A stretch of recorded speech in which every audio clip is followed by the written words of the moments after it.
अब उस फरीदाबाद में रहते सहते मैंने हिसार जेल में प्रार्थना लगवाई। इसको पाइल्स की बीमारी थी, अब भी शायद है या नहीं मुझे पता नहीं, रमेश को। तो ये हॉस्पिटल में एडमिट था, इसको ज्यादा दिक्कत हो गई थी। तो उसी समय राजस्थान का एक भगत है मुकेश दास, वो गुरुजी के परिवार के संपर्क में था, मंजू के संपर्क में था, अनारों के संपर्क में था। तो उस मुकेश के माध्यम से भक्तों के ज्यादा कहने पर मैंने प्रार्थना लगवाई कि भाई ऐसी ऐसी बात है और तुम जो है गुरुजी की बेटी से बात करो और मेरी प्रार्थना लगाओ कि ऐसे ऐसे वो पवन दास है और वो डीएम कबीरा की सेवा करता है, संगत को तारीखों के मैसेज डालता है और गुरुजी मैनेजमेंट वालों ने उसको गुरुद्रोही घोषित कर दिया है, तो वो गुरुद्रोही है कि नहीं है। तो उस मुकेश ने मंजू के माध्यम से प्रार्थना लगवाई और दोपहर को 1-1:30 बजे के आसपास में उस मुकेश का फोन आया। उसने कहा कि भगत जी मैंने आपकी प्रार्थना लगवा दी है और आपकी प्रार्थना का जवाब आ गया है। तो मैंने कहा क्या जवाब है? बोला मेरी बात हुई है मंजू बहन से। मंजू बहन की जो भाभी है, यानी जो वीरेंद्र की जो पत्नी है, गुरुजी के बड़े लड़के की जो पत्नी है, उसकी मिलाई थी। उस दिन बुधवार का दिन था और उस दिन वीरेंद्र की जो पत्नी है उसकी मिलाई थी। तो वीरेंद्र की उस पत्नी के माध्यम से मंजू ने जेल में मेरी प्रार्थना भिजवाई कि जयपुर से ऐसे ऐसे गुरुजी उपवन है और ऐसे ऐसे इन्होंने आश्रम वालों ने, मतलब जो मैनेजमेंट संभाल रहे थे उस समय, क्योंकि उस समय गुरुजी का परिवार और महेंद्र का परिवार दोनों एक दूसरे के एंटी थे। तो मेरी प्रार्थना लगवा दी। उसने मंजू से बातचीत करी और 4 मिनट की उसकी ऑडियो है, उसने वो मेरे को भेजी। फिर मैंने वो संगत में डालनी शुरू कर दी। वो ऑडियो दास साहब को सुना देता है कि फिर गुरुदेव भगवान ने क्या जवाब दिया कि भाई पवन दास गुरुद्रोही है या नहीं है या क्या चक्कर है। थोड़ा सा दास साहब को वर्बली बता देता है। तो जब मुकेश ने फोन किया प्रार्थना के जवाब के लिए, तो फोन उठाया अनारो देवी ने। अनारो से मुकेश की बात हुई कि ऐसे ऐसे वो डीएम कबीरा वाला जो सारी संगत को मैसेज भेजता है, मेरे 7 तारीखों पर जाता है, उसकी प्रार्थना लगवाई थी, गुरुजी ने क्या जवाब दिया है, जबकि वो तो अच्छा भगत है। तो जो वो अनारो देवी है वो समझ नहीं पा रही थी, क्योंकि मेरी प्रार्थना की बात उस मंजू से हुई थी। तो लास्ट में उस अनारो देवी ने कहा कि ले ये तू मंजू से बात कर। तो मंजू ने फोन लिया। फिर वो मुकेश की उस मंजू की बात होने लगी कि ऐसे ऐसे डीएम कबीरा वाले की प्रार्थना लगवाई थी। तो मंजू ने कहा कि अब की बार मेरी मिलाई नहीं थी, मेरी भाभी की मिलाई थी और उसकी प्रार्थना गुरुजी के पास में जा चुकी है और गुरुजी ने यह जवाब दिया है कि वो गुरुद्रोही नहीं है, वो बहुत अच्छा भगत है और वो मेरा शिष्य है और वो गुरुद्रोही नहीं है और उसको बोल देना ऐसे सेवा करता रहेगा। ये तकरीबन 4 मिनट तक उन दोनों की बातचीत है, आप सुन लो भाई और बहनों।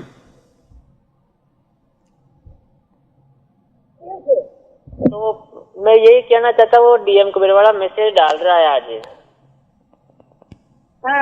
तो उसको डालने के लिए हाँ कहे या ना कहें?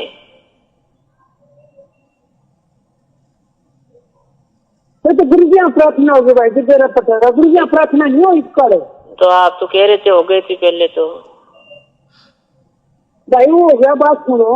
अच्छा। मुन्ना मेरी मिलाई नहीं थी, कल उनकी मिलाई थी, तमन्ना रखी और वो उनके बात नहीं होती। गुरुजी तारीख जल्दी ले गए गुरुजी कल। अच्छा, बुधवार को करते हैं हम परसों। वो क्या फिर वो जो तारीख के मैसेज अभी तक हमारे किसी के पास नहीं पहुंच रहे हैं, वे कब की तारीख है? जब वो डीएम कबीरा डालता है ना तभी संगत तभी संगत को पता चलेगा। हाँ नहीं, वो तारीख के मैसेज वही डालता है।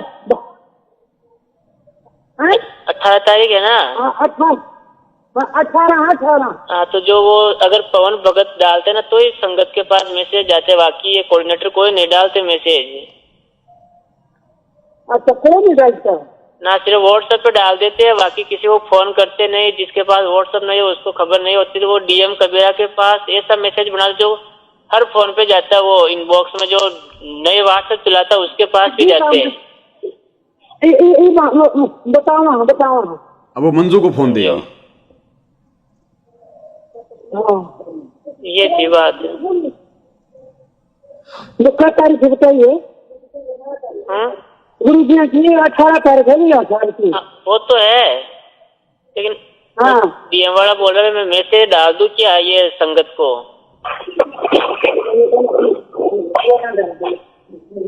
हाँ भाई, सच्चाई मंजू कहाँ से बोल रहे हो आप? राजस्थान से मुकेश बोल रहा था।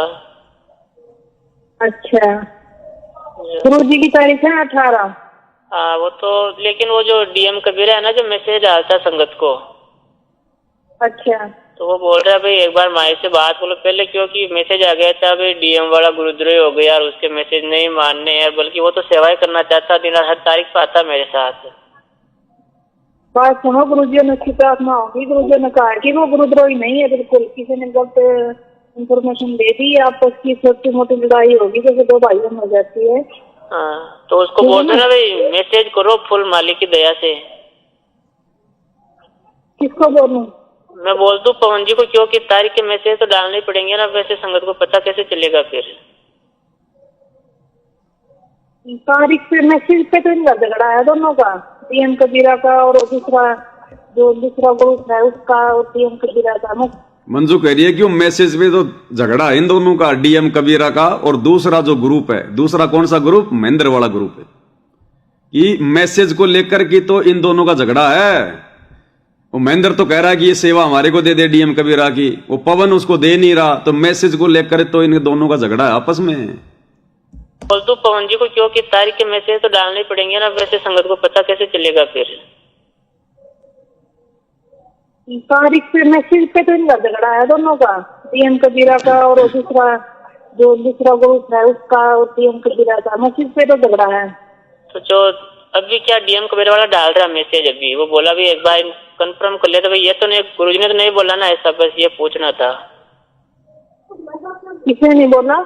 तो गुरुजी ने ऐसे तो नहीं कहा ना वो गुरुद्रोही है, मेरा शिष्य नहीं है?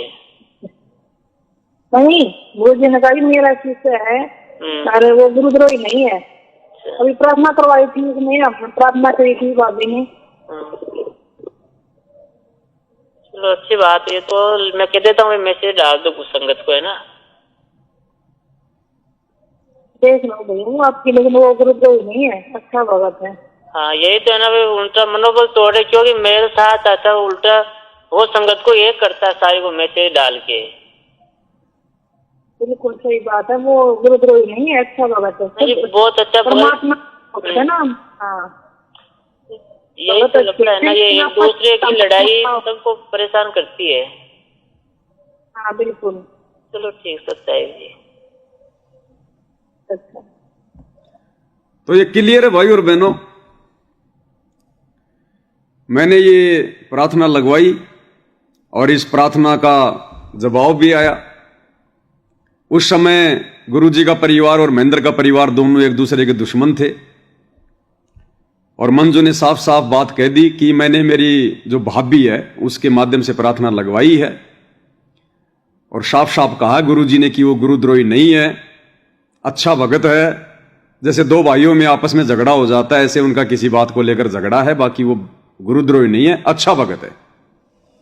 तो गुरुजी की बेटी की आवाज में आपने सुन लिया, उस समय तो ये एआई फियाई भी नहीं आई थी तुम्हारी, ये 2017 की बातें हैं, उस समय तो एआई कोई जानता भी नहीं था, और मैं आपको उसी समय से ही सुनाता हुआ आ रहा हूं। तो मैं जयपुर में आया गया था, मेरी ये प्रार्थना हो गई थी, फिर मैं चला गया जयपुर नामदान केंद्र पर भगत प्रहलाद के पास में, और मैंने सारी बातें उसको बताई, ये ऑडियो भी मैंने उसको सुनाई। तो उसने कहा कि भगत जी आपको तो व्यर्थ में ये लोग दुखी कर रहे हैं, परेशान कर रहे हैं। और भगत प्रहलाद ने कहा कि भगत जी आप ऐसा करो, आप बैठ के भक्ति करो ना अपनी, यार आपको क्या लेना देना भगत जी, भाड़ में जान दो इन गुरुजी के परिवार वालों को और महेंद्र को, और इनको मैं अच्छे से जानता हूं इन सबको भगत जी, मैंने सन 2004 में नाम लिया था गुरुजी से, मैं सबको जानता हूं इनको, भगत जी आप अपनी भक्ति करो बैठ के, आपको क्या लेना देना है। मैंने सोचा अब ये भी भाई फ्यूज हो गया, अब ये भी फ्यूज हो गया।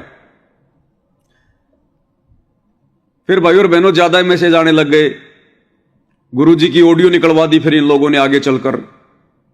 और ऑडियो फिर कैसे आई, क्या हुआ कि मैंने फिर ये मंजू की जो ऑडियो है इसको मैंने वायरल कर दिया संगत में, ताकि संगत वालों की आंखें खुले कि भाई देखो कितना बड़ा झूठ, कितना बड़ा फ्रॉड संगत में ये गुरुजी का भाई फैला रहा है अपने धार्मिक धंधे के लिए, अपने स्वार्थ के लिए संगत को भ्रमित कर रहा है गुरुजी का नाम लेकर। जबकि मैंने खुद गुरुजी के परिवार से प्रार्थना लगाई है और ये गुरुजी की बेटी कह रही है, मैं नहीं कह रहा, गुरुजी की बेटी खुद अपने मुंह से कह रही है कि अभी तक वो गुरुद्रोही नहीं है और ना उसको गुरुजी ने गुरुद्रोही घोषित किया। जबकि मेरे को तो पहले लोगों ने गुरुद्रोही बोल दिया, गुरुद्रोही बोल दिया गुरुजी का नाम लेके। तो ये बात संगत में बहुत ज्यादा फैलने लगी। अब ये ऑडियो पहुंच गई भाई और बहनों महेंद्र के पास में। अब महेंद्र ने देखा कि ये तो काम बिगड़ जाएगा, ये तो सारी बात बिगड़ जाएगी, तो झूठा साबित हो जाएगा। अब इन लोगों ने क्या किया, गुरुजी के परिवार को धमकाना शुरू कर दिया। अनारो देवी को और मंजू को गुरुजी के भाई ने धमकाना शुरू कर दिया, उनके ऊपर जो है वो प्रेशर डालना शुरू कर दिया, प्रेशर डालना शुरू कर दिया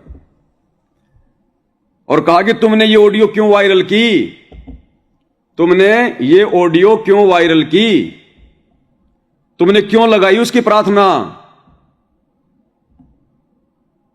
इन दोनों को, मां बेटियों को, ये अनारो देवी और ये मंजू, 2017 का ये वीडियो है इनका। उस ऑडियो के ज्यादा वायरल होने पर गुरुजी के छोटे भाई महेंद्र ने उस परिवार को डराया, धमकाया और इनसे झूठ बुलवाई कि अब तुम एक वीडियो बनाओ दोनों मां बेटी खड़ी होके, तुम दोनों मां बेटी खड़ी होके एक वीडियो बनाओ कि मैं और मेरी मां दोनों गुरुजी से मिलने गए थे और गुरुजी ने कहा है कि पवन जयपुर वाला और संजय दिल्ली वाला ये दोनों गुरुद्रोही हैं, कोई भी भगत इनके संपर्क में ना रहे, उनका नाम खंड हो जाएगा। और गुरुजी ने कहा है कि मोहनलाल की बात मान के चलनी है, यानी महेंद्र की बात मान के चलनी है। तो एक बार इन दोनों देवियों की ये वार्ता सुन लो भाई और बहनों। बंदी छोड़ कबीर साहेब की जय, बंदी छोड़ सतगुरु रामपाल जी महाराज जी की जय हो। सत साहेब सभी भाई और बहनों को मेरी तरफ से सत साहेब। मेरा नाम मंजू है, मैं गुरु जी की छोटी बेटी बोल रही हूँ। वैसे तो हम सभी परमात्मा के बच्चे हैं, लेकिन संसारिक दृष्टि से मैं गुरु जी की बेटी बोल रही हूँ। आज 4 अगस्त 2014 को मैं आप सबको 2016 को मैं आप सबको ये बताना चाहती हूँ कि हम गुरु जी से सप्ताह में 2 बार मिलने के लिए। 16 ये गलत बोल गई, ये 17 की बात है भाई और बहनों। 16 ये गलत बोल गई है, जैसे शुरू में ये गलत बोल गई थी, 2014 बोल गई थी शुरू में, ध्यान से सुनना एक बार। शुरू में 2014 बोल गई है, फिर 2000 जो है मतलब 16 बोला इसने, ये 2017 की बात है। क्योंकि इनके अंदर भय बैठा हुआ था, डर बैठा हुआ था, क्या बोलें क्या ना बोलें, क्योंकि झूठ बोलनी पड़ रही थी ना। तो झूठा आदमी तो जीभ तो लड़खड़ाएगी ना उसकी। तो पहले देखना 2014 बोल गई, फिर बाद में 2016 बोला, जबकि ये 2017 की बात है। 2014 को मैं आप सबको 2016 को मैं आप सबको ये बताना चाहती हूँ कि हम गुरु जी से सप्ताह में 2 बार मिलने के लिए जाते हैं। गुरु जी ने पवन जयपुर और संजय दिल्ली को गुरुद्रोही बता दिया है, बहुत पहले ही बता दिया था। जो ये ऑडियो डाल रखी है पवन जयपुर और संजय दिल्ली ने, ये बहुत पुरानी है। जो भी भगत इन पवन और संजय के संपर्क में आ चुका हो तो गुरु जी का आदेश है अपना नाम शुद्ध करवा ले। तू भी करवा। यदि किसी भी भगत को किसी प्रकार की कोई शंका हो तो हमसे संपर्क करके पूछ सकते हैं। अच्छा, तुम राजा हरिश्चंद्र। एक विशेष सूचना, गुरु जी का आदेश है कि मोहनलाल जी की मानकर चले। हाँ। सभी भाई और बहनों को सत साहेब।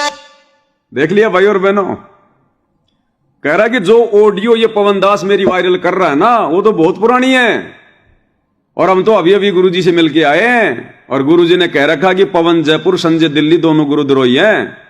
और लास्ट में फिर क्या करिए, एक विशेष सूचना, गुरुजी का आदेश है कि मोहनलाल की बात मान के चलनी है, महेंद्र की बात मान के चलनी है।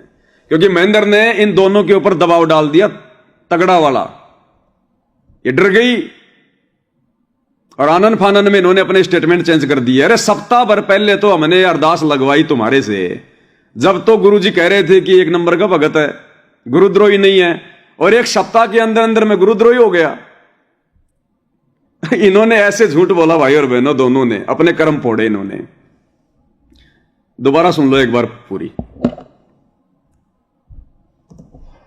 साहेब बंदी छोड़ कबीर साहेब की जय। बंदी छोड़ स्पेशल मेरे खिलाफ ये वीडियो बनवाया गया, इनको दीवार के साथ में खड़ा करके, और इनके चेहरे के होश उड़े हुए इन दोनों के, कैसे हाथ जोड़ के खड़ी हैं। वो ऑडियो ज्यादा वायरल हो गई तब महेंद्र ने दबाव बना के, और लास्ट में बोल देना कि महेंद्र की बात मान के चलनी है, तो लास्ट में करिए विशेष सूचना। अब आप समझ जाना भाई और बहनों, समझदार को संकेत काफी होता है। इनको किस कदर झूठ बोलने के लिए मजबूर किया गया है। रामपाल जी महाराज जी की जय भूषण साहेब। सभी भाई और बहनों को मेरी तरफ से सत साहेब। मेरा नाम मंजू है, मैं गुरु जी की छोटी बेटी बोल रही हूँ। वैसे तो हम सभी परमात्मा के बच्चे हैं, लेकिन संसारिक दृष्टि से मैं गुरु जी की बेटी बोल रही हूँ। आज 4 अगस्त 2014 को मैं आप सबको 2016 को मैं आप सबको ये बताना चाहती हूँ कि हम गुरु जी से सप्ताह में 2 बार मिलने के लिए जाते हैं। गुरु जी ने पवन जयपुर और संजय दिल्ली को गुरुद्रोही बता दिया है, बहुत पहले ही बता दिया था। जो ये ऑडियो डाल रखी है पवन जयपुर और संजय दिल्ली ने, ये बहुत पुरानी है। जो भी भगत इन पवन और संजय के संपर्क में आ चुका हो तो गुरु जी का आदेश है अपना नाम शुद्ध करवा ले। यदि किसी भी भगत को किसी प्रकार की कोई शंका हो तो हमसे संपर्क करके पूछ सकते हैं। एक विशेष सूचना, गुरु जी का आदेश है कि मोहनलाल जी की मानकर चले। सभी भाई और बहनों को अरे वो नानी रह गई, वो अनारो देवी के भी तो स्टेटमेंट सुनाओ, उसको भी तो सत साहिब करवाओ। नानी बंदी छोड़ सतगुरु रामपाल जी महाराज की जय। ये मेरी माता जी है। हम सभी पूरा परिवार गुरु जी से मिलने के लिए जाता है। सत साहिब। बंदी छोड़ सतगुरु रामपाल जी महाराज की जय। सत साहिब। अब विचार करो भाई और बहनों, विचार करो, मैसेज अगर इस मंजू ने देना था और इसकी मां ने अगर कुछ बोलना ही नहीं था, तो इसकी मां को साथ में क्यों खड़ा किया इसने? इसकी मां को साथ में क्यों खड़ा किया महेंद्र ने कि तू भी खड़ी हो साथ में, तुम दोनों खड़ी हो के मैसेज डालो, झूठ बोलो। भाई इसकी मां ने तो कुछ बोला ही नहीं, तो इसकी मां को क्यों खड़ा किया साथ में?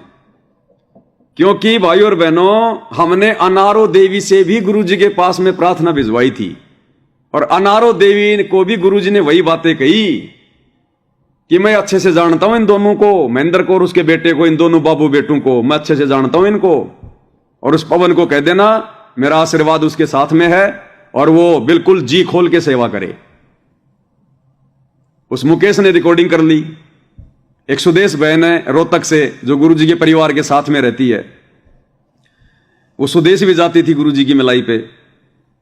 तो सुदेश के माध्यम से उस मुकेश ने अनारो देवी से भी गुरु जी के पास में प्रार्थना पहुंचाई। अब इस अनारो देवी को तो बोलना आता नहीं ज्यादा, तो सुदेश ने प्रार्थना का जवाब दिया। उस समय ये इसार में थे, तो सुदेश ने क्या जवाब दिया? क्योंकि 2 बार मेरी प्रार्थना लगी है, ध्यान देना आप इस प्रार्थना पे। पहले लग गई प्रार्थना मेरी मंजू से, गुरु जी ने जवाब दे दिया। दोबारा जब ये अनारो माई लेकर गई प्रार्थना वही, तो आप ध्यान से सुनना इस ऑडियो को। वो सुदेश कह रही है कि भाई ये प्रार्थना तेरी पहले भी लग चुकी है, ये प्रार्थना तेरी पहले भी लग चुकी है, गुरुजी कह रहे थे। तो ध्यान से सुनिएगा भाई और बहनों इसको भी, इसलिए साथ में इसकी मां को भी खड़ा कर दिया गया। सही बहन जी। भाई हाँ बहन। 10 बजे पहले लाल चुकी है तेरी, ठीक है? हाँ पहले हैं? ठीक है, 10 पहले लाल चुकी है। नहीं तो जो कहीं गुरु जी सुन मेरी बात है। गुरु जी ने बोले वह है की चिंता ना माना, कोई सेवा डट कर कराओ, ठीक है? दोबारा बताओ गुरुजन के कहिए, दोबारा बताओ, समझे को नहीं। गुरु जी ने बोले चिंता ना करे, ठीक है? मालिक का आशीर्वाद उसके साथ है, जय बंदी छोड़ की। अच्छा हाँ, अरे वो जो गुरु जी अच्छा करते हो, अच्छा करते हो, उन्हें कौन कहने मैंने पता है कौन किसा है। सही बात है, जय बंदी ठीक है, कहने की बात नहीं होती। सही बात है। मैंने ऐसे ही बोला है, कुछ ने बोला इसलिए हुआ है ये बस कहा सच अपने मुंह पे दोनों बाबू बेटा के बारे में। ठीक है, महेंद्र और उसके बेटे के बारे में गुरुजी ने कहा कि मैं अच्छे से जानता हूं दोनों बाबू बेटों को, वो दोनों ऐसे हैं और वो अपनी सेवा डट के करे, परमात्मा का आशीर्वाद उसके साथ में है। कहने की बात नहीं होती। सही बात है। मैंने ऐसे ही बोला है, कुछ ने बोला इसलिए हुआ है ये बस कहा सच अपने मुंह पे दोनों बाबू बेटा के बारे में। ठीक है, जय बंदी छोड़ की, बिल्कुल सच्ची बात है। हाँ सच्ची बात है, मतलब बात का आज मेरा भाई देखा देर है। हाँ हाँ हाँ ठीक है। ठीक है, मैं झूठ नहीं बोलूँ भाई, ढूंढते जब मैंने नहीं बोला है, तू से वीडियो ले ले भाई उसका जो भी न बोला है तुम एक सुना दे। फिर मैं एक लिख गुजराती बताया, मुझे दो बात इसे पे है ना, मैं गुजराती बताऊंगी ना, गुजराती तो पता चले ये खाऊंगा मेरे बारे बैठे बैठे। तो ठीक है, तो गुरु जी तो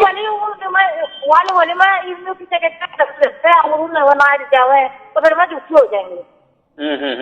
ठीक है, मैंने उससे बात करी, झूठ नहीं बोलूँ भाई, मतलब मेरा तो करा साफ बात करा मैं ऐसे बोला नहीं बोली तो जैसी वो कल हो नाइट क्या था पवन भी नाइट का दिन के कराएंगे तो मैं वीडियो दूंगी और मैं सुना दूंगी। ठीक, अनारोमाई क्या बोली कि सुदेश तू एक बार उस पवन से वो वीडियो और ले ले, मैं गुरुजी के पास में स्पेशल जाके जेल में और वो वीडियो दिखा दूंगी। और नहीं तो अगर कल को पवन दास अगर नाट गया तो फिर अपन तो झूठे पड़ जाएंगे फिर गुरुजी के सामने। तो एक बार वो वीडियो और ले ले। वीडियो क्या थी? वो ऑडियो थी भाई और बहनों। महेंद्र का जो लड़का है अमित, उसने मुझ पवन दास को मां बहन की गालियां निकाली फोन पर, जबकि उसको सारनाम मिला हुआ है 2017 में। मां बहन की गालियां, बुरी बुरी गालियां, शारीरिक अंगों का नाम ले लेके।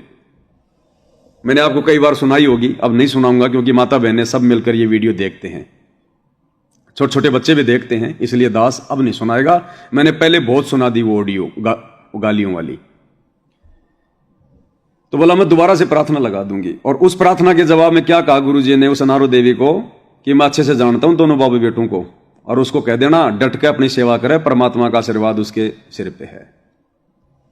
इसलिए मंजू के साथ में उसकी मां को भी खड़ा कर दिया महेंद्र ने, उन दोनों को। ये इनकी सजा थी। अब सच्चाई कहां रुकेगी भाई और बहनों? सच्चाई तो रहेगी ना। तो दास ने फिर वो मकान ले लिया बल्लभगढ़ से आके, वहां रहने लग गया। अब विरोध बहुत ज्यादा बढ़ गया भाई और बहनों, बहुत ज्यादा विरोध बढ़ने लग गया। हम लोग जगह जगह साथ संगतियां करने लग गए, सत्सेवक सम्मेलन करने लग गए। हमारे पास में बहुत सारे सबूत भी आ गए, इनके कुक्रम भी ये लोग राजनीतियां करने लगे धीरे धीरे धीरे धीरे। वो भी सारी चीजें हम भक्तों को हम बताने लगे, बरवाला कांड के सबूत। तो ये मैनेजमेंट वाले बुरी तरह से मेरे पीछे पड़ गए, मेरे को हर 2-3 महीने में मकान चेंज करना पड़ता। फिर उसी दौरान मैं और संजय दोनों मध्य प्रदेश गए, यही सत्य प्रचार करने लग गए हम इसी प्रकार का। वो सारे मेरे पास फाइल आ गई सारे सबूतों की। एक 5 घंटे की मैंने डीवीडी बना दी, बैठकर मैंने वीडियो बनाया। एक वीडियो वाले को मैंने 3000 रुपये दिए, मुझे तो कुछ आता नहीं था बनाना उस समय। 3000 रुपये दिए, रात को वो अपना वीडियो कैमरा लेके आ गया बड़ा सा, और मैंने घर पर लाइटें वाइटें जला ली, सारे सबूत मैंने सेट कर लिए। वो अपना बनाने लगा और 5 घंटे तक उसने मेरा वीडियो बनाया। फिर मुझे एक डीवीडी में डाल के दे दिया, उसको 3000 रुपये दे दिए, वो चला गया। वो डीवीडी फिर मैंने मैसेज डालने शुरू कर दिए व्हाट्सएप पर, जिन जिन भक्तों को बरवाला कांड की सच्चाई चाहिए मेरे नंबर पर अपना पूरा एड्रेस भेजो, फ्री आपको डीवीडी भेजी जाएगी। तो भक्तों से कोई पैसा नहीं लिया भाई और बहनों हमने, जबकि कम से कम 20-25 रुपए की एक डीवीडी और 40 रुपए उसके भेजने के स्पीड पोस्ट के। और तकरीबन दास ने 1000 के आसपास डीवीडियां भर भर के, एक दास एक सेकंड हैंड कोई कंप्यूटर ले आया 5-7 हजार का, भर भर के दिन रात सेवा करी उस समय दास ने। दास अकेला था और कोई साथ में नहीं था, उसमें कोई भी नहीं था। संजय तो दिल्ली रहता था, जयपुर में मैं अकेला था। तो हजारों डीवीडियां मैंने भर भर के और मैंने भक्तों को फ्री में भेजी, और भगत लोग सच्चाई जानने लगे। अब मैनेजमेंट और ज्यादा बौखला गया मैनेजमेंट। और उसी दौरान फिर हमारे तो फिर उमंग सी चढ़ गई भगत भाई बहनों को सच्चाई बताने की मालिक की प्रेरणा से। फिर मैं और संजय मध्य प्रदेश चले गए। मध्य प्रदेश के राजगढ़ जिले में, वहां पर भक्तों को सच्चाई बताने के लिए मिल बैठ के हम 30-40 भगत थे, आपस में हम उनको सच्चाई बताने लगे। दोपहर का समय था, फिर हम रमेणी करने लगे। उसी समय सूचना लग गई वहां के स्टेट कोऑर्डिनेटर विष्णु साहू को। और विष्णु साहू अपने 8-10 लोगों के साथ में 2 गाड़ियां भर के हथियार लेके और वो आ गया वहां पर। अब संजय तो तेज आदमी था, मैं तो भोला भाला आदमी था। वो संजय तो निकल लिया वहां से तुरंत, पता ही नहीं चला। और मैं सोचा कि ऐसे थोड़ी मारेंगे, हमारे भगत भाई हैं। मैं इनको भगत समझ के मैं उस भय में रह गया। अब ये तो भाई साहब हम तो रमेणी कर रहे, और इन्होंने तो पीछे से दे डुक्की दे मुक्की, इन्होंने तो काम शुरू कर दिया अपना। और वो विष्णु साहू भी, देखना आप इस वीडियो में, वो विष्णु जब मेरे को मारने लगे तो विष्णु साहू कह रहा कि रुको रुको मैं मारूंगा। काली पैंट और सफेद शर्ट पहन रखी है। एक भगत दौड़ के गया, बोले मैं तलवार लेके आता हूं, तलवार। और देखना कैसे वो लठों से फिर दास का वहां पर स्वागत कर रहे हैं मध्य प्रदेश में। बड़ी मुश्किल से दास फिर वहां से अपनी जान बचा के भागा कि भाई ये तो राक्षस आदमी है। पवन दास तो कहां फंस गया, देखिएगा मैं मार रहा हूं विष्णु।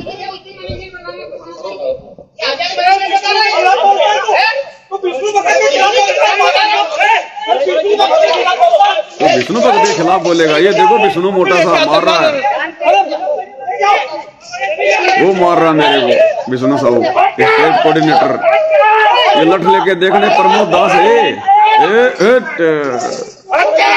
हट जा।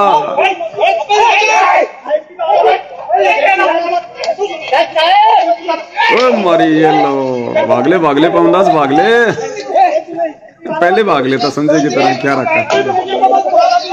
तू विष्णु भगत के खिलाफ बोलेगा हैं? तू विष्णु भगत के खिलाफ बोलेगा। तो ये सारे के सारे सारनामी भाई और बहनों, तो धीरे धीरे परमात्मा ने इन सब का व्यवहार दिखाया, इनका चरित्र दिखाया। ये कितने भगत हैं, कितने गुंडे हैं, कितने ये क्या सारनाम ले रखा, क्या नहीं ले रखा है। तो वहां से इन्होंने इस प्रकार का झगड़ा किया। लंबी कहानियां दास पहले भी आप लोगों को बता चुका है। उसके बाद में फिर सच्चाई तो कहां रुकनी थी भाई और बहनों। फिर संजय तो धीरे धीरे पीछे हटने लग गया। एक बार हम दोनों बिहार गए, उसके बाद फिर बिहार से उसके मन में दोष आना शुरू हो गया। बिहार में हम लोग ऐसे बैठे हुए थे एक जगह, शाम को चर्चा चल रही थी। तो इसने मुझे कहा कि तुझे पता है मैं कौन आत्मा हूं, संजय ने। तो मैंने कहा भाई कौन आत्मा हो, मुझे तो क्या पता कौन आत्मा हो। बोला मैं नानक जी वाले आत्मा हूं। अब मैंने भी ज्यादा सीरियस नहीं लिया, मैंने कहा होगा भी नानक की आत्मा, अपने को क्या लेना देना। मुझे ये नहीं पता कि अब इसके मन में दोष आ गया, काल बैठ गया, अब ये पाखंड करेगा। अब इसने देख लिया कि संगत तो समझने वाली है नहीं, संगत तो है मूर्ख। और जिस प्रकार से मैनेजमेंट ने अपना धंधा शुरू कर दिया, वैसे तू भी अपना कोई धंधा शुरू कर ले। अब मुझे इन बातों का आइडिया भी नहीं था। फिर आगे चल के और ये धीरे धीरे ये बातें बोलने लग गया अपने ग्रुपों में, जितने भी लोग थे साथ में। धीरे धीरे तो कई लोग इसके संपर्क में आ गए, सबने स्वीकार कर लिया हाँ कि हाँ ये नानक वाली आत्मा है। लेकिन दास ने स्वीकार नहीं किया, दास इसके विरोध में रहा। और फिर एक दिन मैंने अपनी ऑडियो बना के ग्रुप में डाल दी, जो हमारा ग्रुप था, कि भैया ऐसा है, ये पाखंड करना छोड़ दे, बड़ी मुश्किल से ये सच्चाई आगे जा रही है संगत में। अब तू अगर ये नया पाखंड अगर तू शुरू करेगा तो मैनेजमेंट को मौका मिल जाएगा कि देखो भाई ये कमाल कितना, ये भी अपनी डफली अपना राग। और भाई तू नानक है या तू भीम की आत्मा, इससे क्या फायदा है तेरे को। अगर तू इतनी अच्छी आत्मा होती, अगर तू नानक की भी आत्मा है, अगर तू इतनी अच्छी आत्मा होती तो 650 साल पहले ना पार हो जाता। तूने क्या गलती करी जो तेरा मोक्ष नहीं हुआ। अपनी गलती को देख और अपनी भक्ति कर। तू फिर से गलती कर रहा है, इससे क्या हो जाएगा। लेकिन फिर ये नहीं माना इसके, तो फिर काल बैठ गया सिर पे। फिर ये मेरा भी विरोध करने लग गया। लेकिन दास तो अपनी सेवा में लगा रहा भाई और बहनों। फिर दास एक बार फिर से गया, मध्य प्रदेश के गोहद में गया, भिंड में गया, ग्वालियर में गया, कई जगह पे दास गया। और जहां भी जाता भाई और बहनों, इन मैनेजमेंट वालों को खबर लग जाती और ये अपने लेके गुंडे और आ जाते। अब एक बार ऐसे हम लोग जो है ग्वालियर जाने की तैयारी में थे और वहां पर बड़ी सत्संगति होनी थी। अब मैनेजमेंट वालों को सूचना लग गई, तो मैनेजमेंट वालों ने क्या किया भाई और बहनों, हरियाणा से भी गुंडों की टीम भेज दी। हरियाणा से, उधर से तो वो आ गए वो विष्णु साहू, और इधर से हरियाणा से गुंडों की टीम भेज दी। इधर हरियाणा से भेज दी, बसंत सैनी को भेज दिया। बसंत सैनी के साथ में 4-5 लोग और चले गए लेके गाड़ी। उधर से वो विष्णु साहू आ गया। ये 20-25 लोग वहां इकट्ठे हो गए कि पवन दास का राम नाम सत्य कर दो। आज यहां पर फुल मूड में आए कि पिछली बार तो निकल गया और राजगढ़ से, तो अब की बार उसको जिंदा नहीं जाने देंगे। तो वहां पर ये बसंत सैनी आ गया, रोहतक वाला गांव गांद्रावाला, जिसने 12 अगस्त 2025 को हिसार में पेट्रोल पंप पर मुकेश भगत और मनोज भगत पर जानलेवा हमला किया। ये जो बीच में जो बैठा हुआ ये कोटी पहन के नीली नीली जो शर्ट में, ये बसंत सैनी है।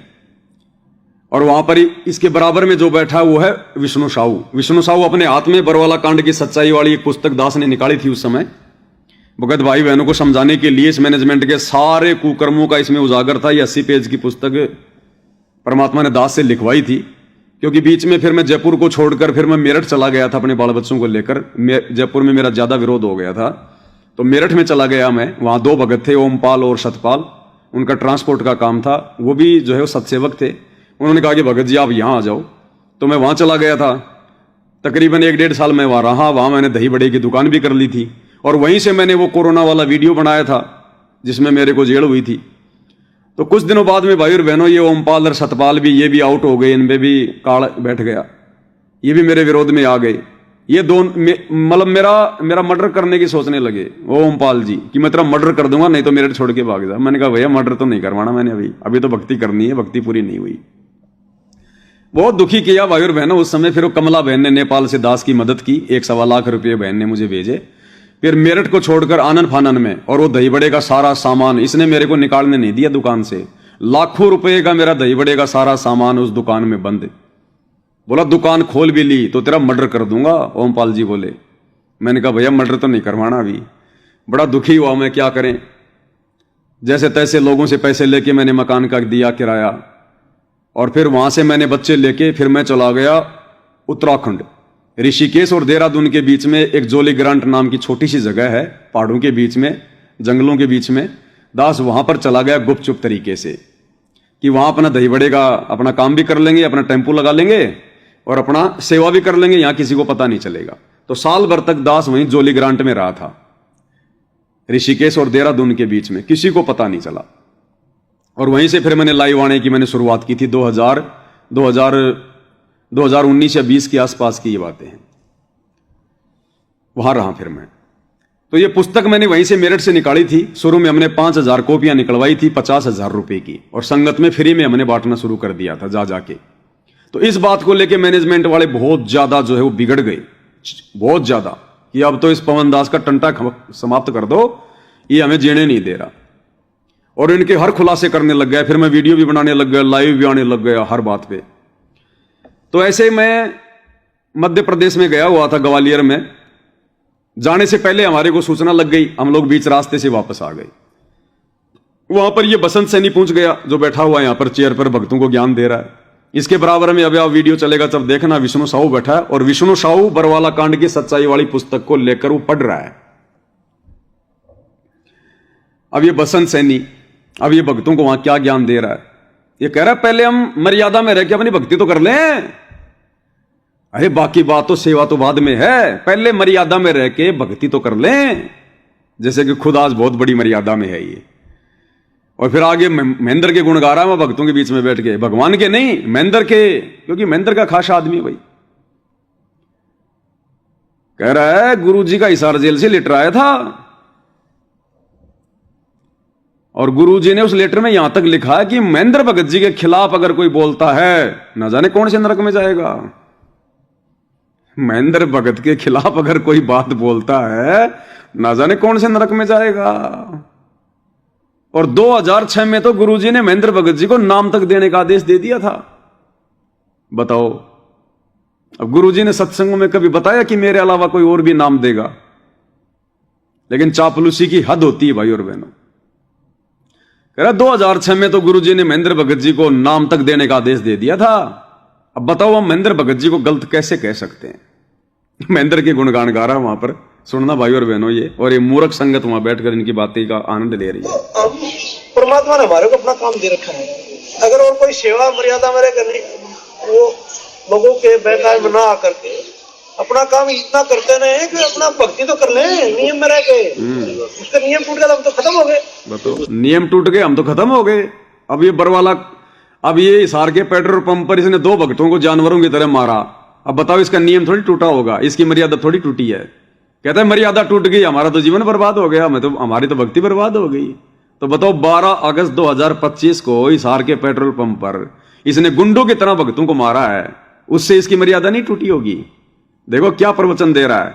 इसलिए परमात्मा कहते हैं, इसलिए मालिक कहते हैं कि करनी तज कथनी कथ अज्ञानी दिन रात, और कुत्ते ज्यों भौंकत फिरे सुनी सुनाई बात। अपना काम इतना करते रहे कि अपना भक्ति तो कर ले नियम में रह के, उसका नियम टूट गया तो खत्म हो गए। सही बात।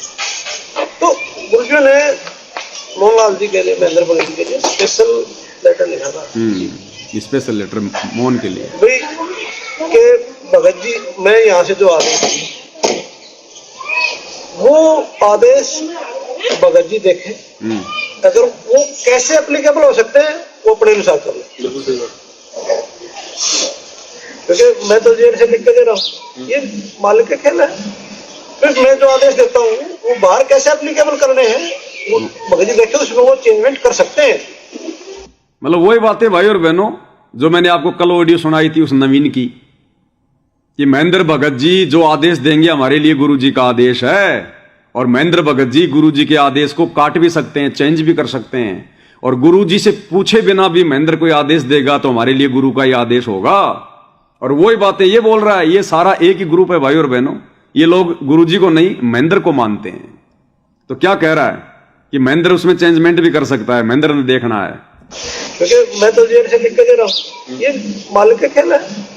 फिर मैं जो आदेश देता हूँ वो बाहर कैसे एप्लीकेबल करने हैं वो भगत जी देखे, उसमें वो चेंजमेंट कर सकते हैं। चेंजमेंट कर सकते हैं, महेंद्र भगत जी चेंजमेंट कर सकते हैं, उनमें अपने अनुसार कर सकते हैं, अपने अनुसार। जब 2006 में नाम देने तक आदेश दे दिया था, जब 2006 में नाम दान तक देने का आदेश दे दिया था महेंद्र को गुरु जी ने। सुन लो भाई और बहनों, सुन लो ज्ञान की बातें। ये ज्ञान ऐसे नहीं मिलता फ्री में, ये तो पवन दास आपको दिखा रहा है। नहीं ये ज्ञान, इस ज्ञान को लेने के लिए तो देवता भी तरसते हैं। ऐसी अनमोल बातें बता रहा है ये। कहते हैं 2006 में तो आदेश तक दे दिया था गुरु जी ने महेंद्र जी को नाम तक देने का है। अब बताओ महेंद्र जी को हम गलत कैसे कहें। और गुरु जी ने तो यहां तक कहा कि महेंद्र के बारे में अगर कोई गलत भी सोचता है ना जाने कौन से नरक में जाएगा। सुनो, वो बाहर कैसे एप्लीकेबल करने हैं वो भगत जी देखे, उसमें वो चेंजमेंट कर सकते हैं। कर सकते हैं, महेंद्र भगत जी चेंजमेंट कर सकते हैं, उनमें अपने अनुसार कर सकते हैं।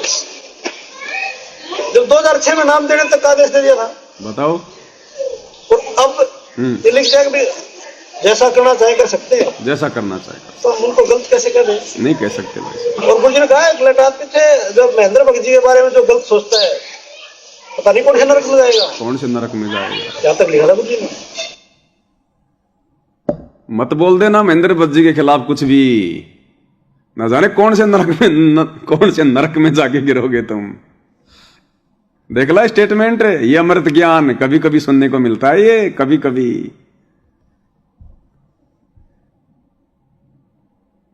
तो ये लोग वहां पहुंच गए भाई बहनों। अब ये पहुंच गए तो फिर हम तो कहां जाने थे, फिर वहां पर हमने अपनी कोई दे थोड़ी ना कोई तुड़वानी थी वहां पर। अब ये कह रहा कि 2006 में गुरुजी ने महेंद्र जी को नाम दान तक देने का आदेश दे दिया था। बताओ फिर गुरुजी की आज्ञा क्यों नहीं मानी भाई उस महेंद्र ने।